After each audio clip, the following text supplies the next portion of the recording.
Assalamualaikum warahmatullahi wabarakatuh. Baiklah, di sini saya akan menjelaskan aliran-aliran filsafat modern. Yang pertama yaitu aliran rasionalisme. Aliran ini berpendapat bahwa sumber pengetahuan yang memadai dan dapat dipercaya adalah akal, atau disebut dengan rasio.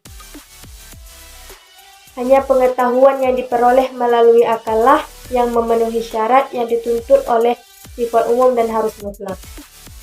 Syaratnya yaitu yang dituntut oleh semua pengetahuan ilmiah.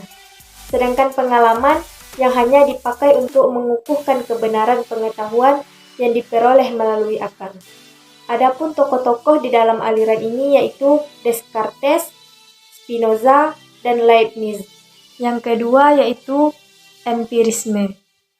Penganut aliran empirisme dalam berfilsafat bertolak belakang dengan para penganut aliran rasionalisme. Menurut penganut empirisme, metode ilmu pengetahuan itu a posteriori. A posteriori adalah metode yang berdasarkan atas hal-hal yang datang atau terjadinya atau adanya kemudian. Bagi penganut empirisme, sumber pengetahuan yang memadai itu adalah pengalaman. Pengalaman yang dimaksud di sini adalah pengalaman lahir yang menyangkut dunia dan pengalaman batin yang menyangkut pribadi manusia. Sedangkan akal manusia hanya berfungsi sebagai mengatur dan mengelola bahan-bahan atau data yang diperoleh dari pengalaman. Tokoh-tokoh yang terdapat dalam aliran ini yaitu Francis Bacon, Thomas Hobbes, John Locke, dan David Hume. Yang ketiga yaitu aliran kritisme. Kritisme adalah teori pengetahuan yang berusaha untuk mempersatukan kedua macam unsur dalam filsafat rasionalisme dalam suatu hubungan yang seimbang. Yang satu dengan yang lainnya tidak terpisahkan. Tokoh dalam aliran ini yaitu Immanuel Kant. Yang keempat yaitu aliran idealisme. Aliran ini merupakan aliran yang sangat penting dalam perkembangan sejarah pikiran manusia. Karena idealisme berpendirian bahwa pengetahuan adalah proses mental yang sifatnya subjektif.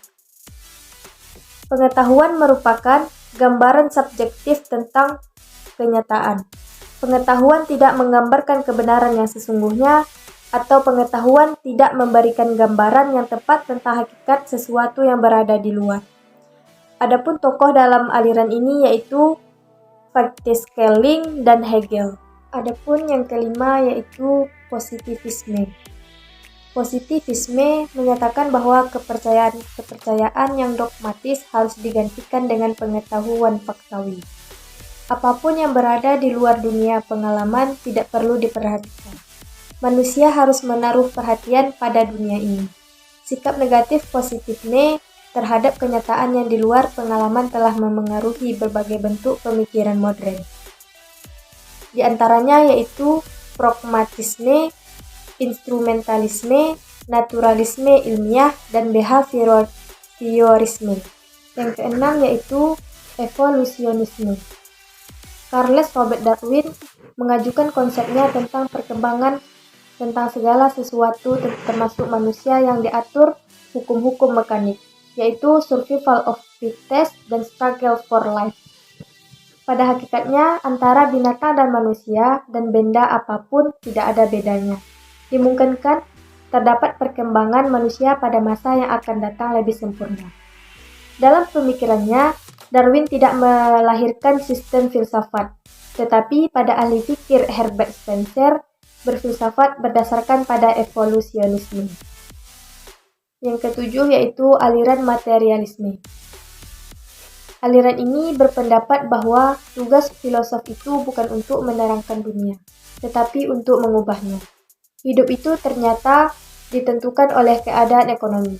Dari segala hasil tindakannya, dari ilmu, seni, agama, kesusilaan, hukum, politik, semuanya itu hanya endapan dari keadaan itu. Sedangkan keadaan itu sendiri ditentukan benar-benar dalam sejarah. Yang kedelapan yaitu aliran Neo-Kantianisme. Setelah materialisme pengaruhnya merajalela, para murid-murid Kant mengadakan gerakan lagi. Banyak filosof Jerman yang tidak puas terhadap materialisme, positivisme, dan idealisme. Hermann Cohen memberikan titik tolak pemikirannya, mengemukakan bahwa keyakinannya pada otoritas akal manusia untuk mencipta. Mengapa demikian? Karena segala sesuatu itu baru dikatakan ada apabila terlebih dahulu dipikirkan. Artinya, ada dan dipikirkan adalah sama, sehingga apa yang dipikirkan akan melahirkan isi pikiran. Tuhan, menurut pendapatnya, bukan sebagai person, tetapi sebagai cita-cita dari seluruh perilaku manusia. Yang ke-9 yaitu pragmatisme. Pragmatisme adalah suatu aliran yang mengajarkan bahwa yang benar adalah apa saja yang membuktikan dirinya sebagai benar dengan akibat-akibat yang bermanfaat secara praktis. Misalnya, berbagai pengalaman pribadi tentang kebenaran mistik, asalkan dapat membawa kepraktisan dan manfaat. Artinya, segala sesuatu yang dapat diterima asalkan bermanfaat bagi kehidupan.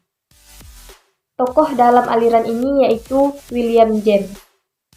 Yang ke-10 yaitu aliran filsafat hidup. Aliran ini muncul dari reaksi dengan adanya kemajuan ilmu pengetahuan dan teknologi yang menyebabkan industrialisasi semakin pesat. Hal ini mempengaruhi pada pola pikiran manusia. Peranan akal pikir hanya digunakan untuk menganalisis sampai menyusun suatu sintesis baru. Bahkan alam semesta atau manusia dianggap sebagai mesin yang tersusun dari beberapa komponen dan bekerja sesuai dengan hukum-hukumnya. Tokoh dalam aliran ini yaitu Henry Bergson. Yang ke-11 yaitu fenomenologi. Pada aliran ini berpendapat bahwa objek atau benda harus diberi kesempatan untuk berbicara, yaitu dengan cara deskriptif fenomenologis yang didukung oleh metode deduktif. Tujuannya adalah untuk melihat hakikat gejala-gejala secara intuitif. Sedangkan metode deduktif artinya menghayalkan gejala-gejala dalam berbagai macam yang berbeda. Adapun tokoh di dalam aliran ini yaitu Edmund Husserl.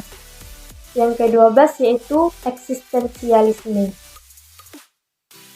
Pada aliran ini berpendapat bahwa kebenaran itu tidak berada pada suatu sistem yang umum, tetapi berada dalam eksistensi yang individu atau yang konkret.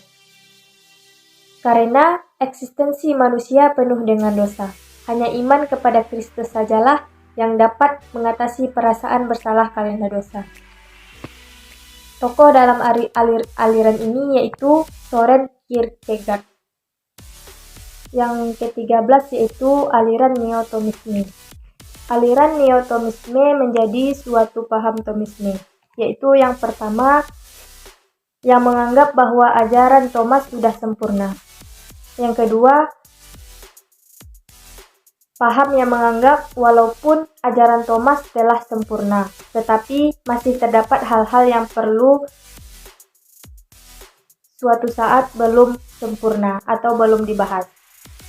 Yang ketiga yaitu paham yang menganggap bahwa ajaran Thomas harus diikuti, akan tetapi tidak boleh beranggapan bahwa ajarannya betul-betul sempurna.